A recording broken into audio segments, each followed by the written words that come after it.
ప్రభుత్వం వస్తాని ప్రజా ప్రభుత్వం వచ్చిన వెంటనే తెలుగుదేశం జనసేన ప్రతి ఒక్కరు ఎవరైతే ఉన్నారో బీసీలకి 50 సంవత్సరాలకే పింఛన్ ఇచ్చే విధానానికి శ్రీకారం చుడుతున్నాం.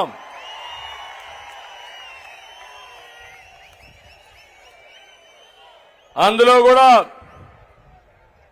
ఇప్పుడుండే పింఛన్ మీరు ఒక్కసారి గుర్తుపెట్టుకోండి.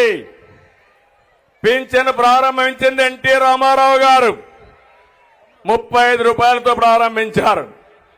దాన్ని 70 రూపాయలు నేనే చేశాను. తర్వాత వచ్చినప్పుడు 200 ఉంటే 200 నుంచి 2000 రూపాయలు చేసిన పార్టీ తెలుగుదేశం పార్టీ.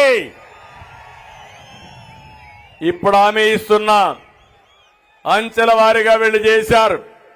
అదే తెలుగుదేశం ఉంటే మొట్టమొదటిసారిగానే వచ్చేది 2019లో.